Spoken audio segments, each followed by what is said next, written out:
demos o play em mais um episódio, só que com cheirinho de Natal, né?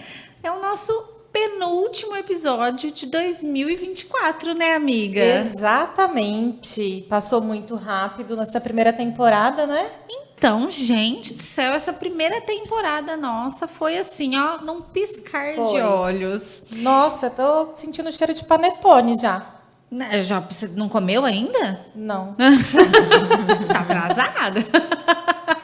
Panetone, chocotone, a gente já tá aqui, ó, com as calorias acumuladas. Ah, então tá tranquilo. Bom, gente, acho que é isso, né? Pra gente fechar com chave de ouro.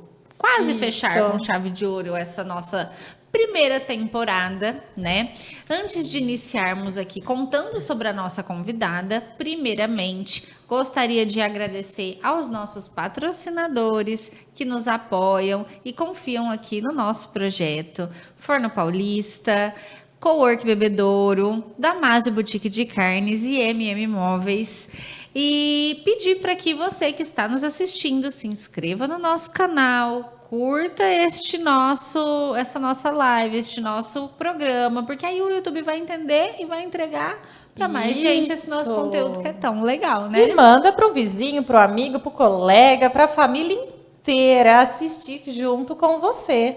É isso aí. Hoje a nossa convidada é muito especial, né, amiga? Conta um pouquinho pra gente. Gente, ela que é mãe, professora de economia na Faculdade de Catanduva, escritora, autora, dona de uma fé inabalável. E assim, eu só queria saber como que ela dá conta de tudo isso. Eu espero que, por favor, ela passe a receita, porque eu também quero saber. Estamos falando dela, Ana Cláudia Vieira. Muito prazer recebê-la aqui no nosso programa. Seja muito bem-vinda. Eu que agradeço, meninas lindas aí que já começaram esse podcast com sucesso total. Obrigada. E é um prazer imenso estar aqui com vocês hoje, contar um pouquinho, né, sobre a minha trajetória. Fico muito feliz e lisonjeada de estar entre esses convidados de sucesso que vocês têm. Obrigada. Que delícia. Bom, para deixar mais específico aqui, tá, gente? Além dela ser tudo isso, ainda ela é minha prima irmã, que conta com ela para tudo nessa vida. Então, sou suspeita em falar dela, viu? Ela que é inspiração para mim desde pequenininha. Bom, Responsabilidade. Responsabilidade, Ana. Ana, a gente sempre gosta, né, de começar ouvindo um pouquinho de quem é Ana Cláudia. Conta um pouquinho pra gente aí da sua história, da sua trajetória, como né, tudo aconteceu aí na sua vida. Compartilha com a gente e com os nossos ouvintes e Como que você falou hoje? Assistintes. Assistintes, nova palavra, tá, gente? Então vamos lá, vou contar um pouquinho e depois vocês me perguntam aquilo que vocês acham mais interessante, porque tem tantas coisas, né? E aí, então, vou falar um breve histórico. Como a Maria Clara já falou, que é minha parenta, né? Somos de Itaiaçu, nascida e criada em Itaiaçu. Estive por Bebedouro aqui durante minha adolescência, semanalmente, vinha fazer aula de violão, né? E atualmente eu moro em Catanduva. Sou formada em economia pela Unesp, em Araraquara, morei em Araraquara, depois fui para São Carlos fazer mestrado e doutorado, então fiz lá engenharia de produção. E aí, depois disso, comecei minha carreira de professora universitária, em Catanduva mesmo. Faz uns 25 anos, mais ou menos, que estou nessa profissão. Pouquinha experiência. Mas amo fazer isso, adoro fazer isso. Ao longo desse tempo, eu também experimentei o que é ser empreendedora, né? Tive meus 15 anos ali à frente de uma empresa, eu e uma sócia, a Flávia, que é minha sócia. E então a gente teve o buffet infantil, depois nós mudamos para um café, doceria, confeitaria, enfim, foi uma experiência também muito rica, muito intensa e muito conhecimento, né? E então, em termos de formação e de atuação profissional, é isso, né? Sempre, como professora, sempre estive, nunca deixei essa. Foi a base aí Essa da sua atividade. carreira, então, Foi. como professora. Sim, foi. Mesmo empreendendo, ainda manteve a profissão de professora. Nunca quis deixar, porque é uma profissão que sempre faz a gente estudar, ficar, né, atenta, em contato com pessoas, com jovens, que eu acho muito bacana isso. E é muito enriquecedor esse contato que a gente vai tendo com os jovens e de diversas gerações, vamos dizer assim, né? De 25 anos para cá, muita coisa foi mudando. Então, a gente vai acompanhando. Exato. A minha mãe foi professora por muito tempo também, e ela conta, né? Eu vivenciei ali esse cenário com ela. É desafiador, né? Ah, bastante. O dar aula, o É. educar, manter a postura ali da sala de aula, né? Se bem que na universidade, lidar com adultos é diferente de você lidar com crianças e adolescentes, né? Eu acho que essa vocação para dar aula para criança e adolescente eu não tenho. Eu gosto mesmo difícil, hein? dos maiores. É porque a pessoa, o adulto, ele já tá ali, se ele quer, se ele não quer, ele sai, né? É diferente, né? Mas mesmo assim, muita coisa mudou. Eles chegam diferentes, né? De um tempo para cá. A forma de dar aula teve que mudar um pouco, não só em razão da pandemia, de trabalhar um pouco mais à distância, mas assim, é tudo muito diferente hoje do que há 20 anos atrás. Com certeza. Assim, até a questão do perfil dos alunos, do que eles gostam, do que eles se interessam, né? Manter, né, eles atenção. atentos. Então, a gente tem que ir se adaptando. E a tecnologia, né? Foi fazendo tecnologia. parte cada vez mais, acho que do dia a dia Sim. nas faculdades, né? Porque quando eu comecei, era assim, no máximo tinha um retroprojetor. Como que chamava aquele na escola? Mimeógrafo? Mimeógrafo. Cheiro de álcool, né? Esse eu só peguei como aluna. Mas era o retroprojetor ainda, que a gente fazia as transparências, né? Mas a Nossa, eu peguei maior uma parte época dessa era transparência. lousa. Eu trabalhava mais com lousa mesmo. E de uns tempos para cá, o projetor, né? De slides que a gente monta quase tudo no projetor, as aulas. Facilita muito, Facilita muito, mas também não pode abusar disso, porque senão também o aluno meio que perde a atenção ali, se ficar só passando slide, né? Então a gente tem que se virar. Tem que estar sempre inovando. Sim. Que bacana. E de onde que vem essa paixão por escrever? Mas espera aí, antes da paixão por escrever, o porquê que você pergunta para ela que ela escreveu, né? Ela introduz um pouco mais essa questão da escrita pra acho gente. que tá tudo junto. Vamos dizer assim, eu já vou respondendo tudo. Eu sempre gostei de escrever, desde que eu era criança, adolescente, assim, eu escrevia, mas coisas muito simples, né? Da fase, assim, da idade, de ter uma agenda, escrever alguma coisa, fazer alguma poesia, alguns versinhos lá, né? Sempre gostei de escrever redação, então eu fui uma aluna que sempre teve facilidade no português, né? Sempre escrevi bem, relativamente bem, assim, com facilidade. Mas nunca me dediquei a isso, assim, né? Pensar em escrever. Eu achava que ser escritora era uma profissão, assim, que seria dos sonhos, né? Nossa, se você tivesse que ter uma profissão que fosse a profissão dos seus sonhos, era ser escritora. Mas eu encarei isso mais mesmo como um sonho do que como algo a fazer na realidade, assim, de pôr em prática. Então, eu nunca descartei de fazer uma faculdade, né, de ter uma outra profissão. Eu não levei para esse lado da escrita, profissionalmente não ter falando. como uma formação principal, não foi a sua formação principal. Então, assim, nunca nem pensei em fazer letras, por exemplo, né, que é uma formação meio natural. Sim. E então escrever sempre foi uma coisa que era mais uma diversão.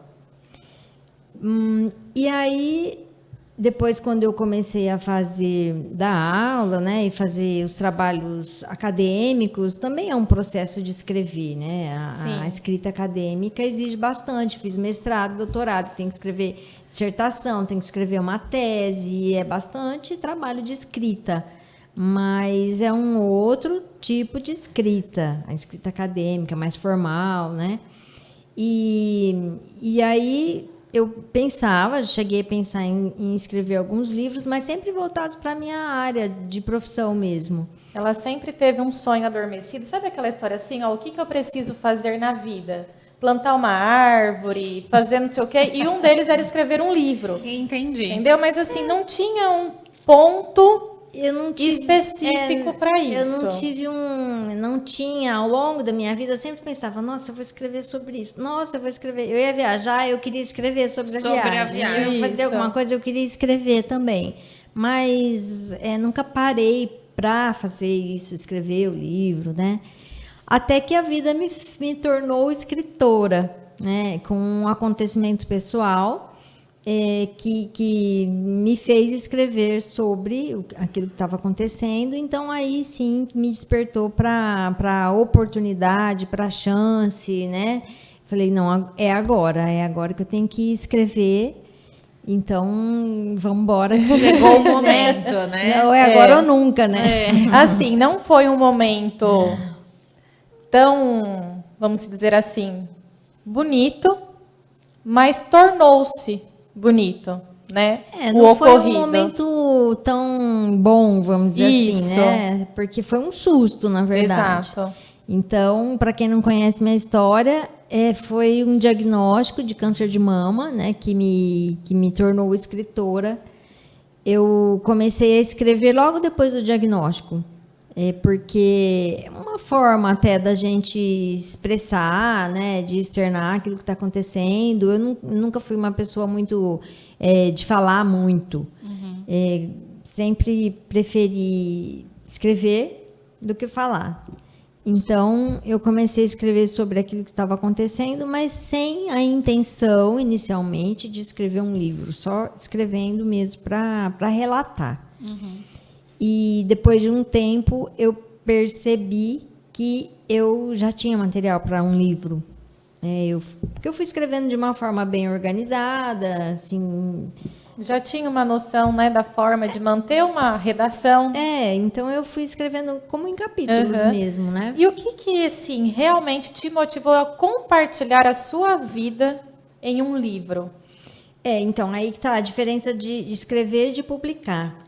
A diferença porque assim, você escrever é uma coisa muito, vamos dizer, simples, né? A gente faz ali, meu computador, qualquer um pode escrever, né?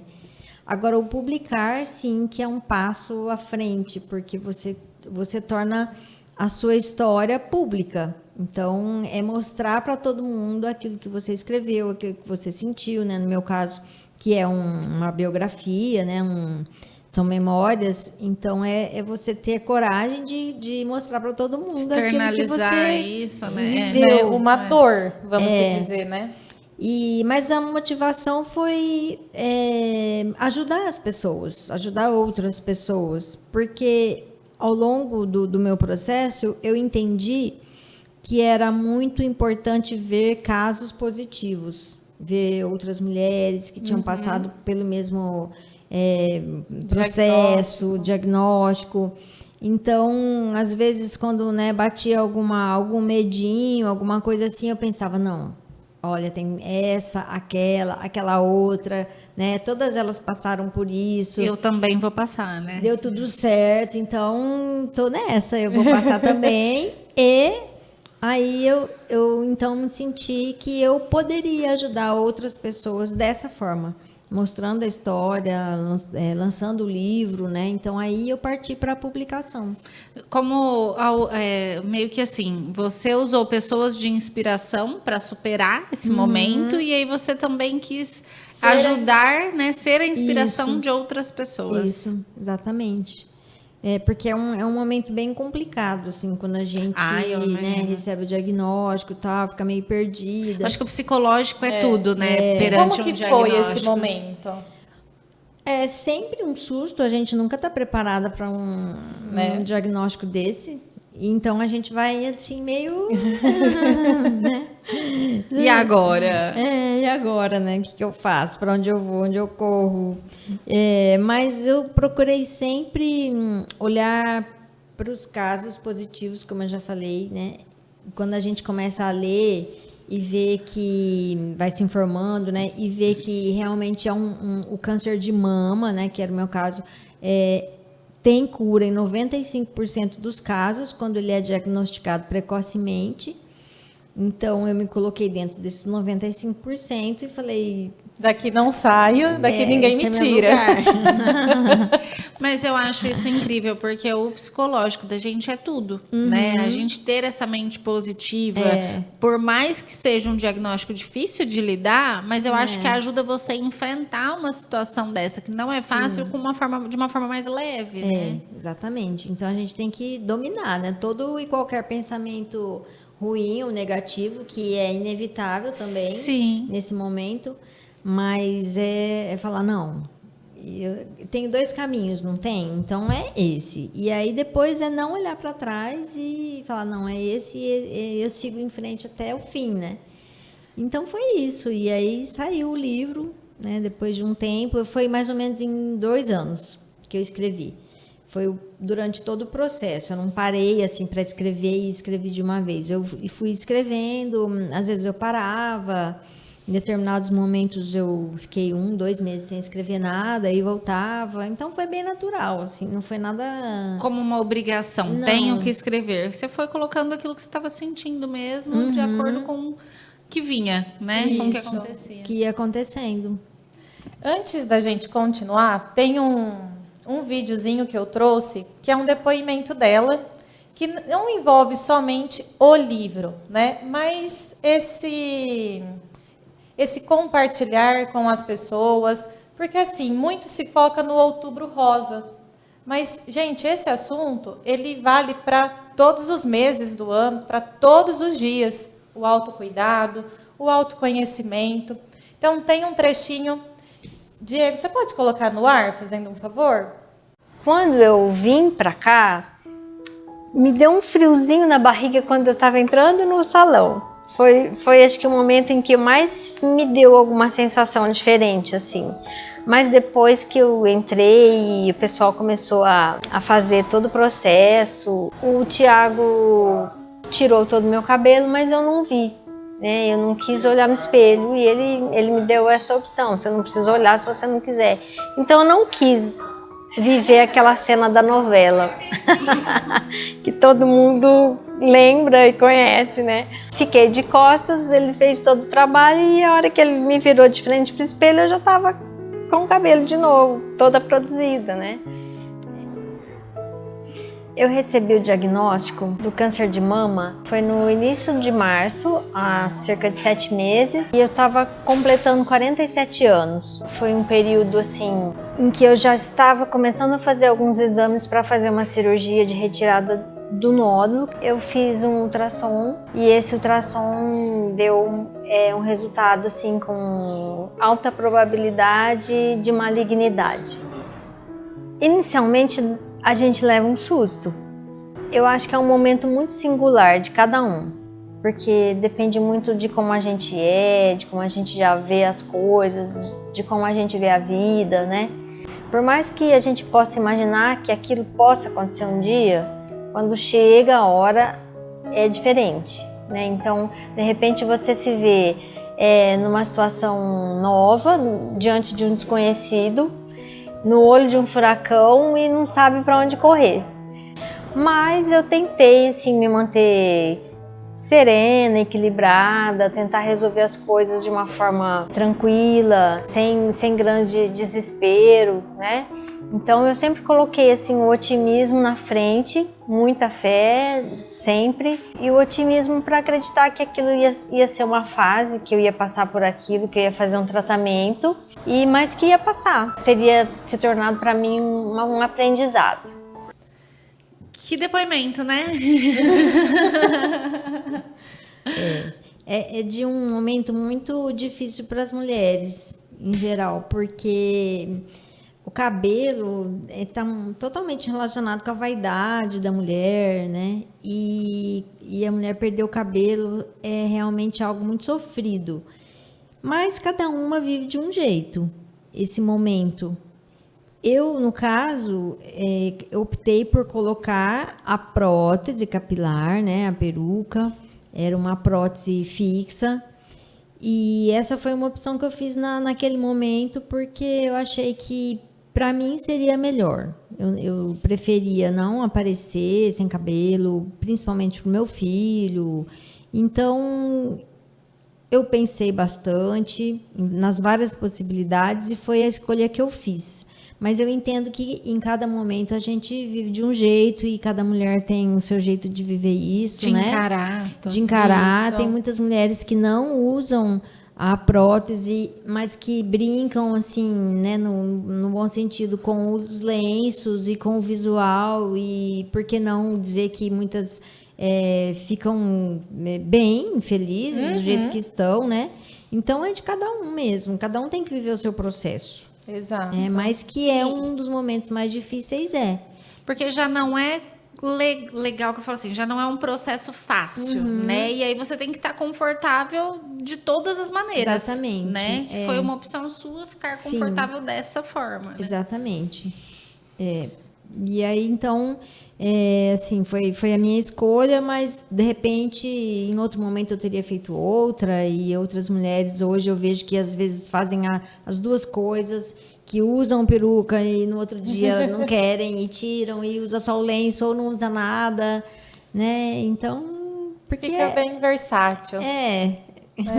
Tem que levar da melhor forma mesmo, Exato. né? Sem aquele peso, sem sentir, porque realmente é difícil, fisicamente é difícil, emocionalmente é difícil, então a gente tem que respeitar, né, o momento e olhar para dentro de si, o que vai me fazer bem agora. Então vai nesse caminho, né? Que bacana passar toda essa... Nossa, essa vivência, a gente fica assim, eu tô aqui, sem palavras, eu tô aqui, né, absorvendo tudo que ela tá falando e tentando imaginar como que é conviver com uma situação dessa, né? Porque às vezes eu falo por mim, eu tô sentindo uma coisa diferente no corpo, qualquer coisinha eu já fico preocupada, já, será que pode ser? Será que pode ser? Aquilo já sai correndo pro médico. Ainda meu marido brinca, nossa, Melina, como você gosta de médico. Mas né, assim, qualquer coisa a gente já se preocupa. Aí imagina receber um diagnóstico como esse, que não é fácil, né? Que a gente tem que ter um psicológico muito positivo e é muito bacana, né, ver a forma como você retrata isso, a forma como você se colocou já de estou dentro dos 95%. E eu acho que é isso que todo mundo tem que sempre se apegar, por mais que às vezes o percentual fosse mínimo, mas se apegar a esse mínimo, né? Porque você pode estar dentro dele. Vamos supor, se fosse 5%, mas vamos se colocar dentro do 5%. É sempre importante a gente fazer a nossa parte, né? Exato. Porque, assim, tem coisas que não dependem de nós de jeito nenhum. Sim. Sim. Nosso destino, enfim, né? Tudo isso a gente não domina. Mas algumas coisas, o como a gente vai passar por isso, sim. Sim. Então, assim, se eu não consigo mudar a situação, se eu não consigo mudar a realidade, meu diagnóstico está aí, então o que eu posso fazer diante dele? Eu tenho que viver da melhor forma possível, eu tenho que passar pelo caminho de qualquer jeito, então que eu passe da melhor forma possível. Já é um caminho pesado, mas vamos tornar ele mais leve. E aí, né, fazer a minha parte, fazer toda a parte de tratamento, toda a parte de alimentação, que é importante, dos cuidados. E essa questão dos cuidados é o que eu sempre tenho procurado passar depois disso tudo, passar para as mulheres, né, principalmente quando eu trabalho com o tema no Outubro Rosa, que é se cuidar. E o autocuidado não é só aquele exame de toque, né, que a gente deve fazer sempre. Isso não deve deixar de fazer. Mas o autocuidado é diário. Então, todo dia, do dia 1 ao dia 1º de janeiro a 31 de dezembro, e começa de novo. Porque é você cuidar do seu físico, é cuidar do seu emocional, né? A saúde mental, alimentação, exercício. Então, o máximo possível. Não é esperar ficar doente para depois pensar o que vai fazer, como que eu vou tratar. A gente precisa da imunidade boa. E isso vale para tudo, né? Não só para esse diagnóstico, que é uma coisa até que eu comentei esses dias. Falei, gente, eu quero estar numa fase da minha vida que, assim, se acontecer alguma coisa, que o médico não precise falar para mim, olha, você precisa mudar a sua forma de vida do dia para a noite. Não, eu quero que ele fale, continue do jeito que você está fazendo. É muito mais fácil, muito melhor. E foi muito mais ou menos isso também que aconteceu com você. Você sempre teve uma vida saudável, você nunca foi de exagerar em nada. Então, a parte da alimentação, que, gente, eu vou te falar, ela fazia cada negócio de inhame, uns sucos verdes, uns negócios esquisitos que ela tomava. Assim, ela falava, toma um pouquinho. A cara que ela tá fazendo. Uma delícia. Eu sempre tive uma alimentação boa, mas na época eu tive que mudar ainda alguma coisa, né? Sim. Por exemplo, eu cortei o açúcar o máximo possível. Depois a gente acaba voltando um pouquinho, tal, relaxa um pouco, né? Mas na época Mas não foi uma coisa tão drástica para você. No meu estilo de vida já era precisou mudar. Já era mais regrado, né? E isso foi muito importante, porque, como eu já disse agora, é a imunidade. A gente está cuidando da imunidade o tempo inteiro, né? Sim. Ana, e com relação a... Eu acho que nesse momento a família, os amigos, essa base, né? Ter ao seu lado, isso é importante. Como foi para você passar por esse momento? Como foi esse apoio? Como foi essa trajetória também para as pessoas próximas a você? A gente sempre foi uma família de ter muita fé, de ser muito unida. Então, eu tive toda essa base. Meu pai era idoso, assim, ficou doente na época, então foi um pouco complicado por essa questão também, né? Ele faleceu durante o processo. Então, isso foi muito difícil. Mas, assim, eu sempre contei com todo mundo, minha família, gente que foi lá em casa ajudar a cuidar de mim. Cuidar de mim, ou do Lucas, né, que era pequenininho. Então, isso foi realmente muito importante. E também isso faz parte do que eu falo de ter os cuidados. Porque você cuidar dos seus relacionamentos, né, da sua família, estar sempre olhando para o seu alicerce, para a sua base. Sim. Porque nesses momentos difíceis eles vão ser importantes. E teve uma outra coisa difícil que foi a pandemia. A gente estava na pandemia, Verdade. então assim, não podia sair, não podia distrair em algum lugar assim com mais gente. E aí esse isolamento também foi meio sofrido. Parece que aí você pensa mais ainda no que está acontecendo, né? Porque tá só você ali, né? Com você mesma. Então, além da questão de baixar a imunidade, né, por causa do tratamento, da quimioterapia, tudo, ainda tinha que ter os cuidados com a questão do Covid. Ou seja, era assim, tudo muito uma doideira, né? Aquela loucura. Máscara, 2, 3 máscaras, não podia ficar perto. E aí não podia, assim, ao mesmo tempo que meu pai estava doente, precisava ficar mais próximo ao hospital, não podia ir no hospital, porque né, a minha imunidade estava mais baixa. Então, realmente foi uma coisa meio complicadinha ali. Isso, né? Nossa. Não foi só uma situação, né? Ali foi juntando. Foram vários. Aí a questão profissional, né, da pandemia, Isso. que eu tinha um negócio que lidava com o público, com Na alimentação. época era o café. Com encomendas para eventos. E aí também a gente passou por uma dificuldade grande na época, né? Tanto é que a gente fechou depois em 2021. Ou seja, foram vários desafios ao mesmo juntos. tempo. A hora que Exatamente. parecia que estava tudo em ordem, já atropelava outro. Mas passa, gente. Tudo passa. Tudo passa. A parte boa passa, a ruim passa também. É assim verdade. a gente vai aprendendo, né? E qual a sua perspectiva de vida? Como que ela mudou após essa experiência? Muda bastante, né? Como se mudasse a lente que a gente enxerga. porque é valorizar coisas simples, né? Porque quando você tem esse diagnóstico, é inevitável você pensar, nossa, mas será que eu vou morrer agora, né? Bem o que está na sinopse do meu livro aqui. Isso todo mundo pensa.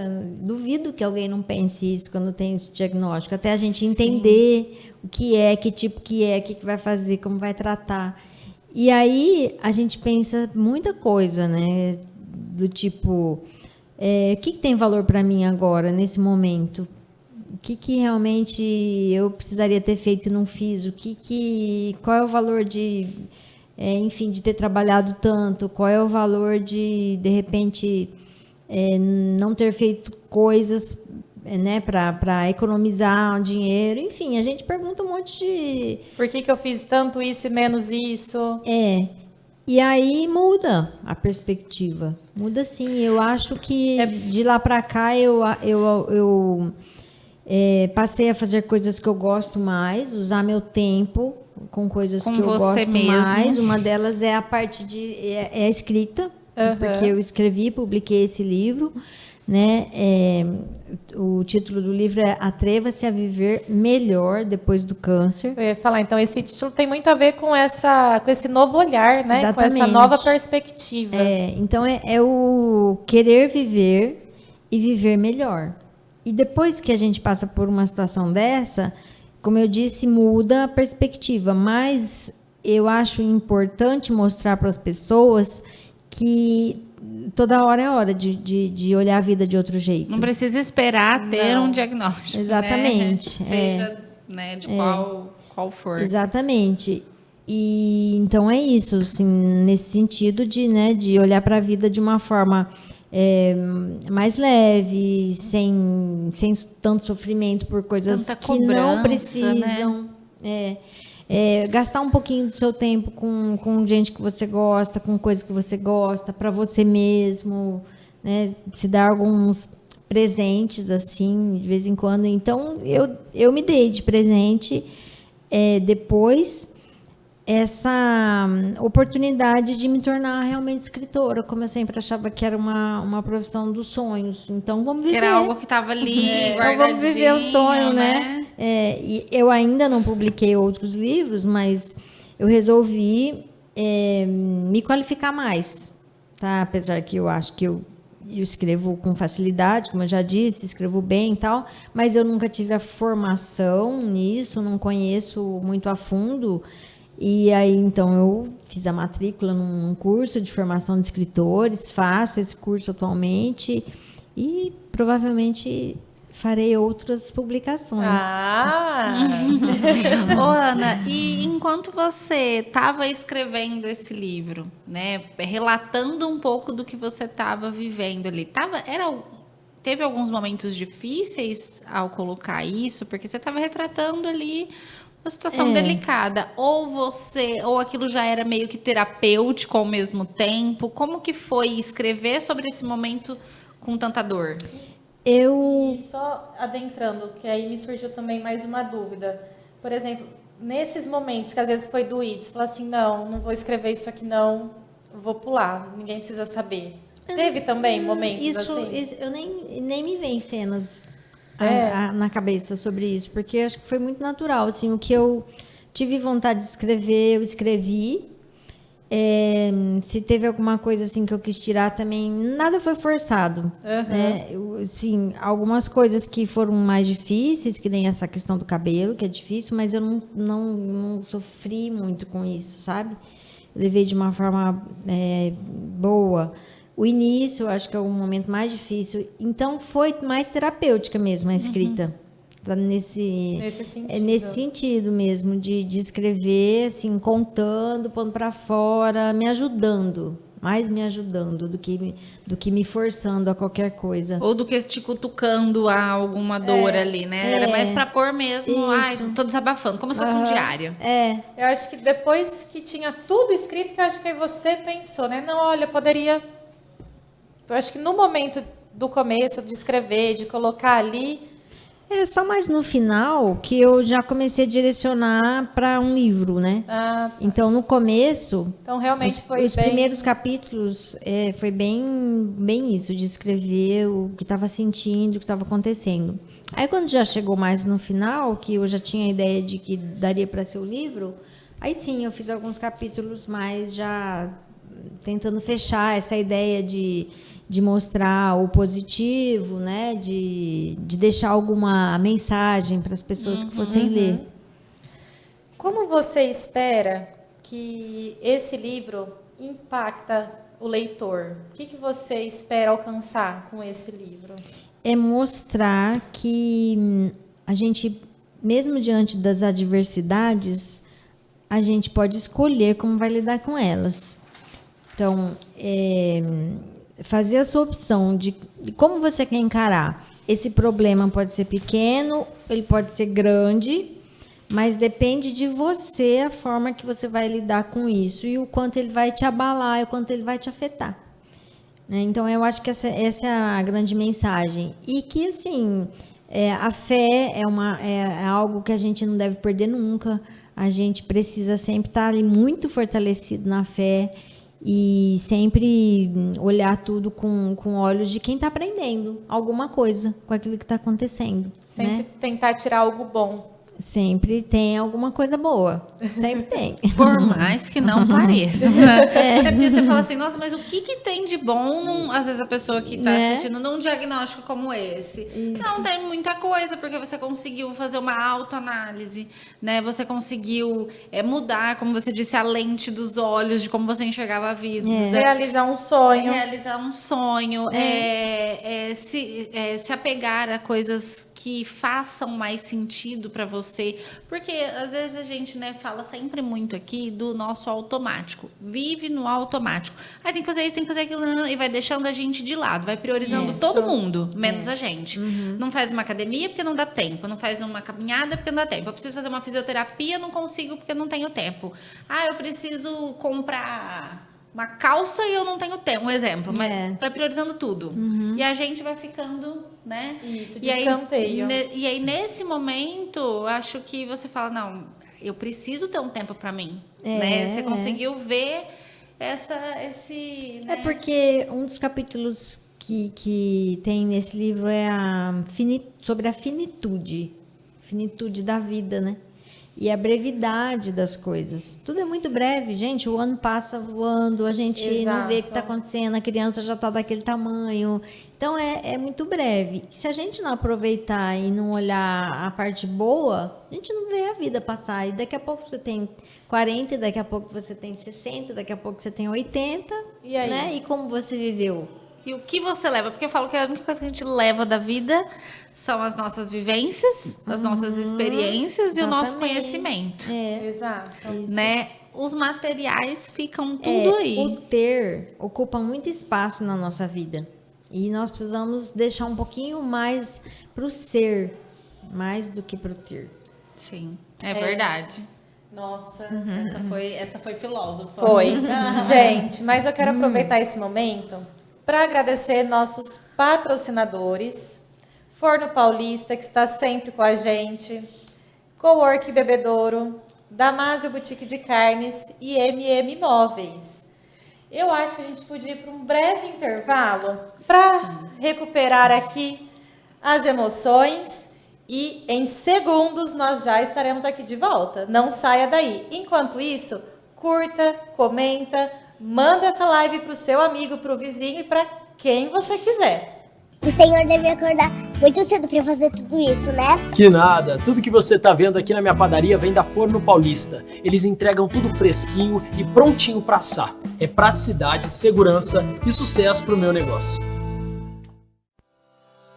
Você está buscando escolher o espaço ideal para a sua empresa ou negócio? Essa decisão precisa ser tomada com calma e de forma certeira. Uma escolha errada no formato do seu escritório pode te dar muita dor de cabeça no futuro. Com a popularização de trabalhos que podem ser realizados online e profissionais buscando cada vez mais lugares e locais alternativos para trabalhar, a Cowork Bebedouro Comunicação tem a solução. Salas com locação a partir de R$ 30 a hora. Entre em contato com a nossa central de atendimento através do nosso fone WhatsApp 17 992 30 89 59. Ou, se preferir, faça-nos uma visita. Estamos localizados na Rua Ascânio de Carvalho, número 503, Centro Bebedouro. E venha conhecer os nossos espaços disponíveis: salas mobiliadas, isolamento acústico, ar-condicionado, interfone com acesso à secretária e cafeteria, aluguel por hora, período, dia ou pacote de horas. Estamos te esperando! Conheça a sua nova parada para carnes de qualidade e conveniência. Bem-vindo à nossa loja de carnes com conveniência, com ambiente climatizado. Aqui você encontra uma ampla variedade de carnes frescas, delícias preparadas e produtos de conveniência para atender a todas as suas necessidades. Oferecemos uma seleção de carnes frescas de alta qualidade, incluindo cortes bovinos, suínos, aves, ovinos e peixes, além de muita bebida gelada. Nossa equipe está sempre pronta para ajudá-lo a encontrar o que precisa. Visite-nos e descubra por que somos a melhor opção para suas compras de carnes e conveniência. Estamos localizados no Alto Posto Comendador, na Rotatória Três Marias, em Bebedouro. E não se esqueça, qualidade tem nome. Seja bem-vindo à MM Móveis, onde ajudamos você a realizar o sonho de viver bem. Ficamos na Rua Vanor Junqueira Franco, 1207, no centro, em Bebedouro. Nossa missão é mais do que apenas intermediar negócios. Queremos transformar vidas, oferecendo imóveis que se encaixem nas suas necessidades e desejos.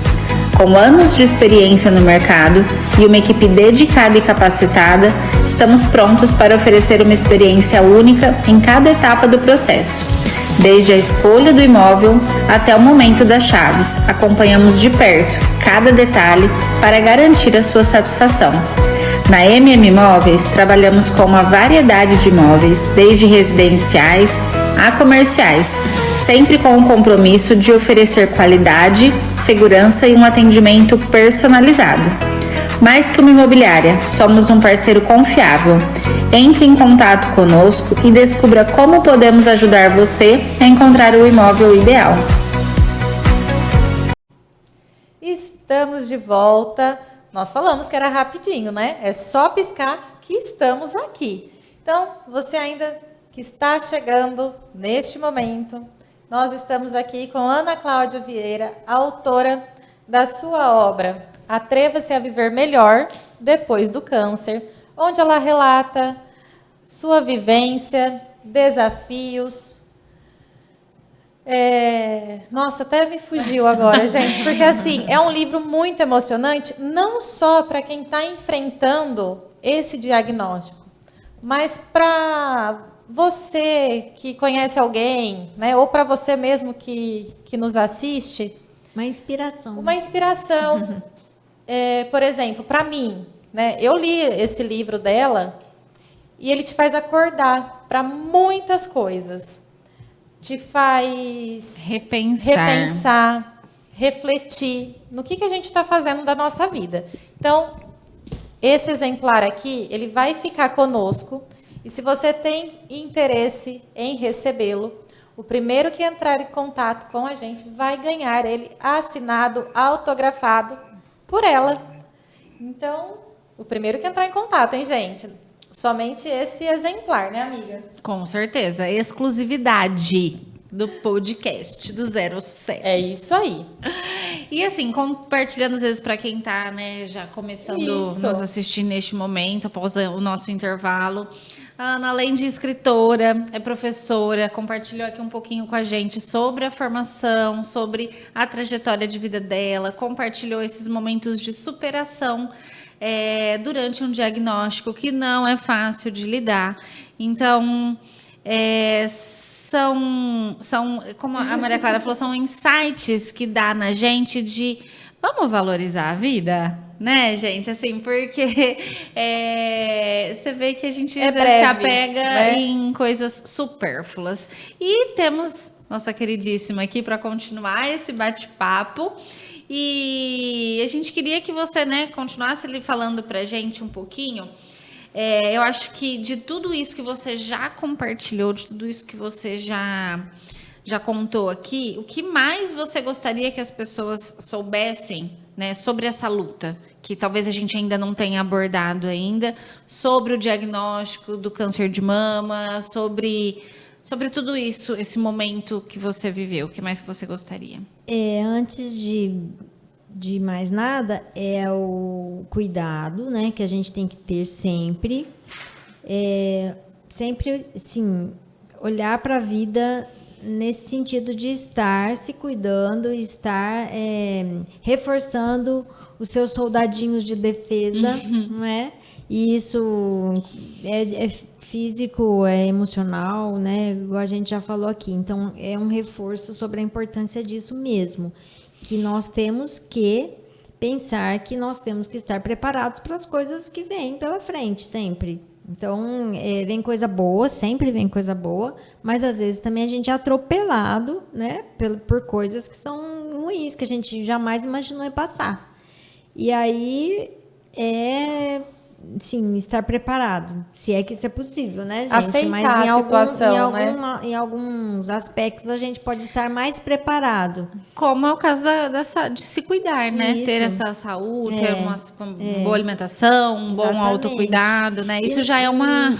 E a medicina é muito avançada hoje em dia, né? E a gente pode contar com isso. Então, é importante que a gente tenha esse pensamento de que, assim, são raros os casos que vai falar, nossa, não tenho o que fazer. Não, geralmente tem tratamento, né? A gente pode procurar esse tratamento e, enfim, e vai passar. Uma vez eu estava numa consulta médica e eu conversando com o médico, ele falou assim para mim. Na verdade, eu perguntei para ele, eu falei, doutor, o senhor acha que eu preciso de suplementar a minha alimentação com alguma vitamina, comprar alguma cápsula, alguma coisa assim para repor alguma coisa? Aí ele falou assim, por que você quer comprar cápsula? Não tô entendendo. Eu falei, não, às vezes alguma vitamina, algum manipulado. Ele falou, Melina, descasca mais e desembala menos. Exatamente. Simples, você não precisa de mais nada. Todas as fontes de nutrientes, de proteína, de tudo que você precisa, de vitamina, de tudo que você precisa, está numa alimentação. Porque às vezes a pessoa fala, mas para eu me cuidar é muito caro, eu preciso comprar um remédio assim. Não, só se alimente com frutas, verduras, legumes, né? Um chuchu, uma abobrinha, uma batata. E o dia que ele me falou isso, sabe quando você perde até o brilho? Assim, eu falei, nossa, que real. É simples assim? Simples, né? E aí eu falei, é verdade. Ele falou, não, leva isso pra sua vida. E eu sempre falo pra ela, eu fiquei com isso na minha cabeça, do descasca mais e desembala menos. Porque a gente vive muito no automático. Eu chego a falar sobre isso um pouquinho aí no livro, porque a alimentação é o nosso principal remédio. Tanto de prevenção, né, quanto depois de cura.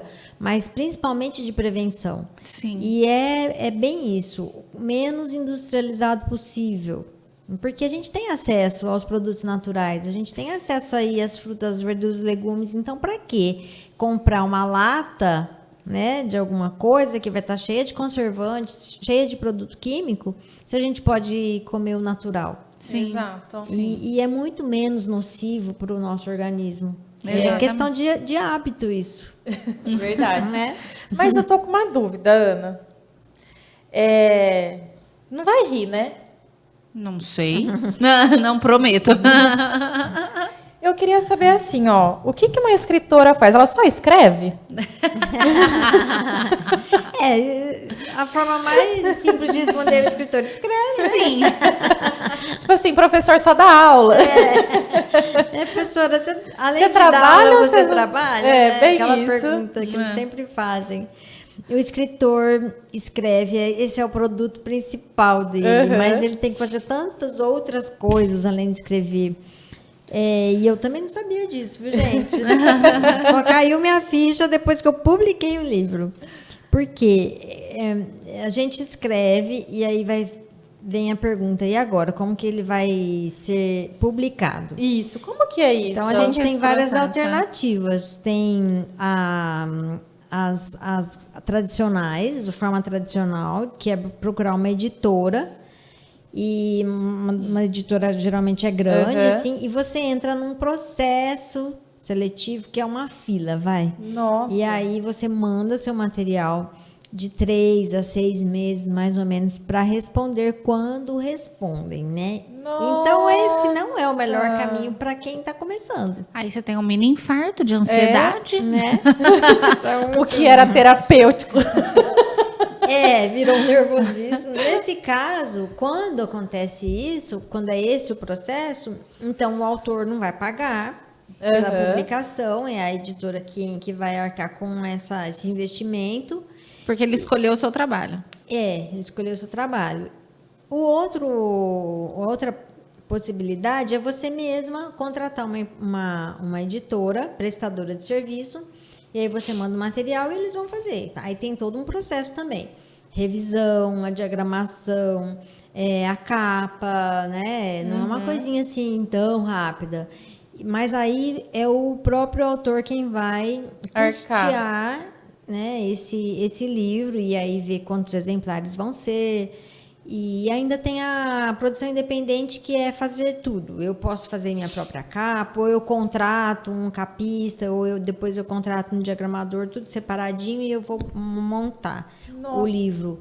Mas também é um processo que eu acho que não é bacana, principalmente para iniciante, né? Porque você não tem os contatos, você às vezes não sabe qual é o melhor, não tem as técnicas, não é tão simples assim. Eu fui pelo caminho do meio. Nesse livro, eu contratei uma prestadora de serviço, né? Todos passamos pelas etapas. Eu acho que é o caminho mais indicado para quem está começando, porque as grandes editoras, elas vão fazer para quem já é conhecido, geralmente. Aqueles nomes que já são famosos. Já tem que ir. Já tem muitos livros vendidos. Vocês podem prestar atenção que tem muito nome estrangeiro. Nos 10 mais, por exemplo. Nos 10 mais vendidos. E, então, assim, os autores brasileiros mesmo, né, principalmente os iniciantes, eles têm um trabalho muito grande, que é o trabalho de fazer a divulgação e vender o livro. Aí, A editora não ajuda nisso. Não, a editora prestadora de serviço não vende livro. No máximo, ela coloca numa plataforma, né, que nem eu tenho, na Amazon, enfim, tem algumas plataformas que vendem o livro. A editora fica com alguns exemplares e aí dá para comprar pela internet, a editora faz esse trabalho de enviar. E depois também eu fiz o trabalho de colocar na Amazon um e-book. Sim. Eu mesma fiz isso, né? Mas, de qualquer maneira, o autor tem que fazer a divulgação do livro dele. E aí que é a parte que o escritor geralmente nem gosta. Né? Por que o escritor gosta de fazer? Escrever, né? Não é marketing, aquela. Tipo assim, é uma queixa geral, que eu participo de alguns grupos de escritores e todos falam a mesma coisa. Gente, eu gosto de escrever, eu não gosto de aparecer, eu não gosto de mídia, eu não gosto de ficar falando, eu não gosto de fazer vídeo. Mas é isso, ou você faz e mostra, ou você não vende. Até mesmo quando é a editora que faz o investimento, que você consegue, a editora maior para fazer isso, ela vai te cobrar de vender. Porque vocês já viram propaganda de livro? Pela própria editora, não. Geralmente elas não fazem. Tá? Eles distribuem, faz lá uma propaganda no dia que vai lançar, tal, sai lá nas redes sociais deles, mas eles não vão ficar fazendo propaganda dos livros. Quem tem que fazer isso é o autor. Entendi. Ou seja, o trabalho vai muito além da escrita. E se você já planeja escrever um livro, você já tem que começar antes, pensar qual é o objetivo do livro, qual é o público que vai ser atingido com o livro, para quem você está escrevendo, e aí você vai desenvolvendo já, até nas redes sociais, você já vai desenvolvendo, tentando atrair esse público, captar, para conseguir vender alguma coisa. E de quando você começou a escrever até ele desse jeitinho, qual foi o tempo? Eu comecei mais ou menos em março de 2020 e ele saiu do forno assim desse jeito em outubro de 22. Caramba! 2 anos e meio. 2 anos e meio. Acha que é só aqui, ó. Não. E olha que ele não é grande. Aham. Né? Ele é um livro pequeno. Quem escreve ficção, né, os romances, geralmente são livros Aqueles de maiores. 500 páginas. 200. Geralmente um romance começa com lá uns 150, por aí. 200, 300. Esse pessoal fica às vezes 2 anos só escrevendo. Nossa. De escrever muito, sabe? E depois ainda tem toda a outra parte que vem. Todo pós, né? Às vezes Que tem ilustração, aí fazer a revisão crítica, a leitura crítica, fazer a revisão mesmo gramatical. É um processo trabalhoso. Que demanda tempo. Porque assim, também hoje qualquer pessoa que fala assim, eu quero escrever um livro. Tá, eu posso escrever um livro e mandar para uma... Tem umas editoras que são editoras que fazem sob demanda. Ou seja, você manda o material já prontinho, diagramado, e ela só vai imprimir. Então, você pode fazer isso. Eu posso escrever, eu mesma revisar, ou pedir para alguém revisar, e aí a a editora vai me fazer 1, ou 2, ou 3, ou 10, o que eu pedir. É um processo que sai um pouco mais caro, a unidade do livro fica mais caro. Que é pouca quantidade. Mas, ao mesmo tempo, corre-se o risco de não fazer um trabalho muito profissional. E eu tenho visto livros que têm muitos erros. Às vezes a gente pega livro, você fala, nossa, aqui não tem um ponto final aqui, gente. Eu li a frase e fiquei até sem fôlego. Nossa, isso aqui está com erro, né? Porque não é obrigatório fazer a revisão. Nem a leitura crítica e nem a revisão gramatical. Ser, né? Porque, assim, às vezes a pessoa não é que ela fez aquilo porque ela, né, não quis ali escrever errado, quis assim, né? É que às vezes está tão ali no automático ali da escrita e tal, e quando, por exemplo, às vezes eu estou escrevendo alguma coisa, eu bato o olho, eu leio, para mim, às vezes... Tá certo. Só que aí vem uma outra pessoa de fora e fala, Melina, se você mudasse esse A por alguma coisa assim, será que não ficaria... E aí te dá um parecer. Às vezes a pessoa, né, porque é aquela questão do vício, tipo, do vício que eu falo assim, na minha cabeça tá escrito gostaria, aí tá escrito gotaria, só que eu tô lendo no automático ali, e não percebi que tava... Isso mesmo. E uma pessoa de fora vê essa detalhe. Por isso que é importante fazer revisão. Outra pessoa fazer revisão. Outra pessoa. E a gente tem, assim, uma coisa que se chama de leitor beta. O que é o leitor beta? Você lê, você escreve, termina de escrever e fala assim, eu vou dar para você ler. Aí você vai ler, vai me falar se você achou legal, o que você gostou, o que você não entendeu direito, mas não é uma coisa muito técnica, tá? Então, eu posso contar aí com 2, 3 amigos ou alguém que goste daquilo que eu vou escrever, daquele assunto, né?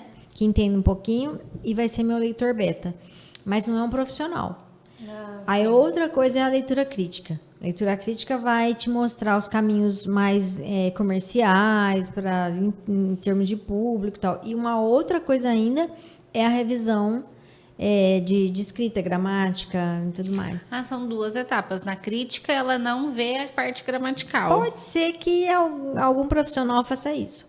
Mas o que eu tenho visto que é mais comum são 2 serviços separados. Achando que é brincadeira. Inclusive, você paga 2 vezes. Era isso que eu ia falar. Acha barato? Peraí.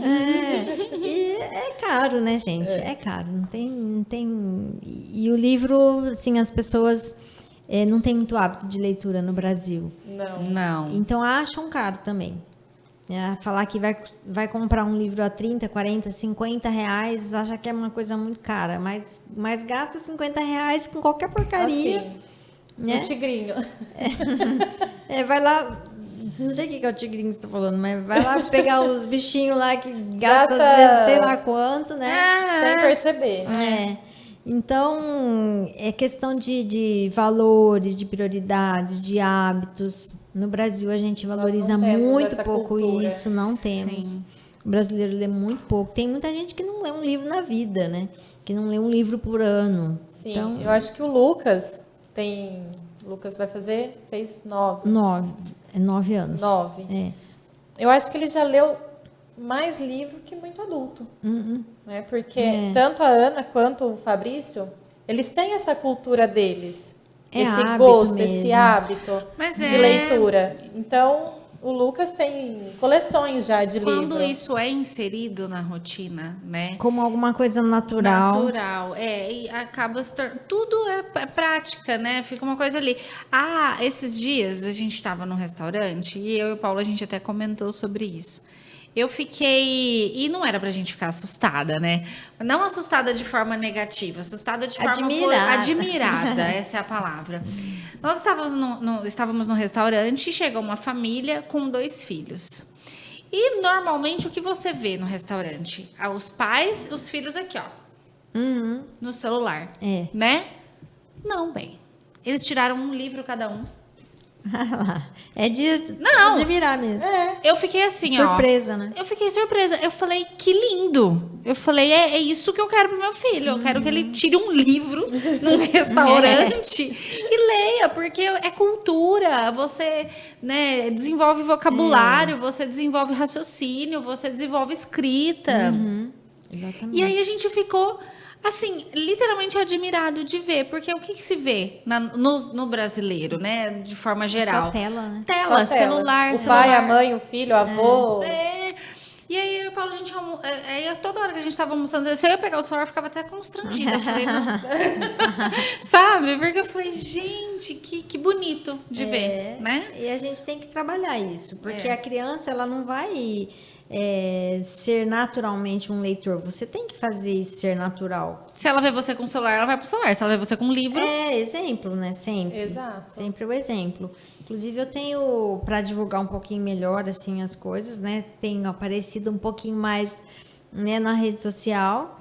E é uma das coisas que eu tenho procurado trabalhar. Fazer com que as pessoas queiram ler. E não precisa ser assim, um livro difícil, um livro assim, nossa, que você vai demorar um ano para ler. Não. Que comece pelo gibi. Comece pelo simples. Mas às vezes se a pessoa pegar o hábito de ler 2 páginas por dia, às vezes, dependendo do livro, em um mês você lê um livro, você já parte para outro, e aí depois de 2 páginas você parte para 3, de 3 você parte para um capítulo. E sabe? Descobrir o seu gênero. Sabe? O seu gênero que de te livro. agrada. Porque tem gente que gosta de ler ficção, tem gente que gosta de ler autoajuda. Enfim, cada um, né, vai se descobrir e sentir mais prazer na leitura. Exatamente. Então, é ler, não aquilo que eu vou ler porque eu tenho que ler, porque eu preciso ler um livro, porque eu tenho que falar que eu leio. Não. É ler com prazer. Sim. Exatamente. E só aprofundando um pouquinho... hoje você também tem as redes sociais que você fala sobre uma leitura saudável, de conteúdos saudáveis, até colocando o Lucas, né, para incentivar crianças. Isso também é bem bacana. Conta brevemente para a gente isso. Então, minhas redes sociais tiveram que mudar a partir do momento que eu descobri que ser escritora não era só escrever. Então, eu tive que começar a divulgar, falar um pouquinho... até para divulgar o livro, mostrar o livro, mas não só isso. Eu coloquei esse objetivo de mostrar para as pessoas em relação à vida saudável, tal, que tem a ver com o assunto do livro, com a minha vida e tudo mais, né? Mas também incentivar a leitura nas crianças e nos adultos, mas não como algo assim pesado e cansativo. Então eu falo sobre coisas assim que eu procuro falar com pessoas que realmente não têm esse hábito de leitura muito grande, mostrar coisas interessantes sobre a vida de autor, por exemplo. Então vamos falar um pouquinho sobre o que eu fiz esse ano. Fiz lá chamava Nota de Rodapé. Fiz uma série de 10 episódios onde eu falava da curiosidade da vida de um autor ou de uma personalidade. Tá? Carlos Drummond de Andrade, por exemplo. Ele foi expulso da escola uma vez, né? E porque ele, vamos dizer assim, ele não obedecia, não seguia o raciocínio lá dos professores. A Cora Coralina, ela lançou o livro dela com 60 anos. O primeiro livro da Cora Coralina foi com 60 anos. O John Nash, um matemático que ganhou o Nobel de economia. Ele tinha esquizofrenia, mas ele tinha uma mente brilhante, é o nome do filme, né? Que foi sobre ele. Enfim, contando essas curiosidades sobre essas pessoas, esses autores, nada muito complicado, coisas que a gente pode achar interessante para a vida e tirar lições, né, sobre isso. Então, eu tenho feito a rede social mais nesse sentido, assim, de levar conversas, assuntos mais leves, mais gostosos, que envolvam autores, a literatura. E o que você daria de dicas para quem quer iniciar um hábito de leitura? Primeiro passo, eu quero inserir a leitura na minha vida. Como que eu consigo ir criando esse hábito aos poucos? Então, uma das coisas é descobrir o que você gosta de ler. E a internet hoje facilita muito. Você não precisa necessariamente comprar um livro e ler ele inteiro para ver se você gosta ou não dele. Se você abrir, por exemplo, se você entrar em alguma plataforma para vender livros, que vende livros, você consegue até ler umas 2, 3 páginas de um livro para ver se você gosta. Você lê a sinopse, o resumo do livro. Tem um resumo e até as primeiras páginas. Eles liberam algumas disponíveis. Tá. Então você pode ver se você gosta. E tem muito blog, mesmo no Instagram, né? Muita coisa, muito autor aí que disponibiliza material. Ler crônica, por exemplo. Crônica é um texto curto. Poema é um textinho. Sim. Tem vários tipos também de poema. Tem aqueles que são mais métricos, rimados, tá? E outros que não, que são mais um texto um pouquinho mais corrido, assim. Então, começar a buscar alguma coisa para ler e ler um texto curto, e aí você vai entendendo se você gosta ou não daquilo. Né? Ou pegar um livro, um romance que seja, que é uma coisa mais fácil de ler. O romance não necessariamente é romance que tenha 2 pessoas ali. É o gênero, história, né? E ler um que as pessoas estejam falando bem, sabe? Que você acha que vai gostar daquele assunto. E o livro também, gente, tem biblioteca municipal que vive as moscas que ninguém mais visita, né? Antes eu ia tanto para fazer trabalho de escola, né? O Google era lá. O Google era lá, o pai Google. Tem os e-books que tem muitos, inclusive, que são disponibilizados gratuitamente, que dá para baixar até no celular, não precisa necessariamente ter um Kindle ou algum, né, nada assim. Então, é muito disponível, tem muita coisa. Comece com pouco, lendo pouco. Explorando, né, os vários gêneros para descobrir aquele que você gosta mais. Qual que se identifica. Gente, muito bacana nosso bate-papo aqui. Mas agora chegamos no momento mais esperado do episódio, que é o nosso jogo de palavras. E nada mais que um escritor gosta, né? Vamos descobrir. O escritor não gosta de falar, ele gosta de escrever. Cuidado. Nesse momento, nós faremos perguntas curtas para respostas curtas, tipo um bate-bola. Tá bom. Se conseguir responder em uma palavra, melhor. No máximo, uma frase. Tudo bem. Tá bom? Uma frase de 7 linhas. Textos. Um parágrafo. Parágrafo. Então, vamos começar. Escrever é... Vida. Uma palavra que define sua luta. Fé. Sua maior inspiração. O Lucas, meu filho. Um livro que te marcou. Nossa, muitos. Eu não tenho um livro, mas o livro que me despertou para a leitura foi Pequeno Príncipe, que eu ganhei aos 12 anos. Maravilhoso. Que eu amo até hoje. Câncer de mama em uma palavra. Desafio. Uma cor para representar superação. Azul. O que te fez continuar? Otimismo. Uma palavra que define vitória. Amor. Um conselho em uma frase. Ame. Muito. Ame de novo, faça tudo por amor.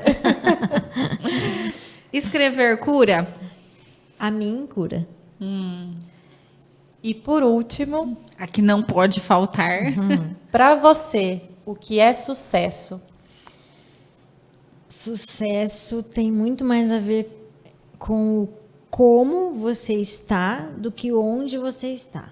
Porque você tem que estar bem com você mesmo, você mesma, né? Não importa se você está lá no auge, numa grande empresa, ganhando um monte, ou se você está fazendo uma atividade simples, que seja um artesanato, fazendo comida em casa, mas se você estiver bem e se sentindo feliz e fazendo bem feito, você já tem sucesso. Isso é verdade. Então, assim, lógico que dependendo da época da vida, a gente vê o sucesso de uma maneira. Eu acho que cada um acaba enxergando de uma forma. E em início de carreira, a gente vê muito sucesso relacionado com progresso, questão financeira, né? Melhorar e fazer conquistas. Eu acho que isso faz parte. A gente se realiza dessa forma. Mas é só uma face do sucesso. Tem várias. Que bacana, que lindo. Como é falar com uma escritora, né? Ela consegue deixar a gente sem palavras. Sem palavras. A gente fica pensativa, assim, né? Nas frases que ela solta. Nossa. Que delícia, né? Gente, tive mais um momento aqui de reflexão, de autoajuda. Ai, que bom. Fez algum sentido, né? Assim, falar sobre tudo isso. Com certeza. Gente, e estamos finalizando mais um episódio muito gostoso, um episódio construtivo mesmo acho que assim, pra gente que tá finalizando aí o ano, né? Nada melhor do que parar, pensar um pouquinho, rever alguns conceitos, fazer né? Um balanço, né? Fazer um balanço de tudo e começar a priorizar o que realmente é importante. Foi a base aí um pouco aí do nosso bate-papo hoje que a Ana trouxe. Priorizar o que é importante. Então, fique aí esse insight aí para 2025. Exato. Se você ainda não parou para pensar no que você fez nesse ano e nos outros, esse momento chegou, hein? Com certeza. A conta chegou aí para você fechar. Pessoal, brincadeiras à parte, muito obrigada mais uma vez por estar aqui, aceitar o nosso convite. Foi uma delícia. Foi muito importante. Foi muito bom esse papo aqui com vocês e sucesso para vocês. Continuem nessa trajetória bonita aí que vocês começaram. Obrigada. E que 2025 seja um ano de muitas bênçãos. Amém. E mais sucesso aí. Amém. A nós todas. A nós todas. Pessoal, é isso. Muito obrigada. E lembrando, nesta semana teremos sorteio. Ai, peraí, deixa eu só não tirar o vaso. Não precisa quebrar. Né? Ó, o brinde já está em mãos. E o sorteio vai estar acontecendo lá no nosso feed. Na nossa página do Instagram. Do Instagram, do Pod, do Zero ao Sucesso. Então, corram lá, a gente vai fazer a postagem. Aí você tem que marcar, compartilhar, marcar seus amiguinhos, curtir, compartilhar. Seguir as regrinhas lá. Que a gente vai disponibilizar. Então, fiquem ligadinhos que a partir de amanhã... Sim. Já estará no feed. Disponível lá no nosso feed. E lembrando rapidinho, antes da gente finalizar, quem tiver interesse em receber este exemplar, tanto para ler quanto para presentear alguém, entre em contato comigo ou com a Mel pelas nossas redes sociais. E o primeiro que entrar em contato receberá esse exemplar como presente. Certo? É isso aí, autografado. Gente, muito obrigada mais uma vez por estarem com a gente e desejamos já, né, amiga? Isso. Um excelente Natal para você, para sua família, que seja de muita harmonia, De comemorar com as pessoas Muitas alegrias. Sim, com as pessoas que você ama, porque família é tudo, né? Exatamente.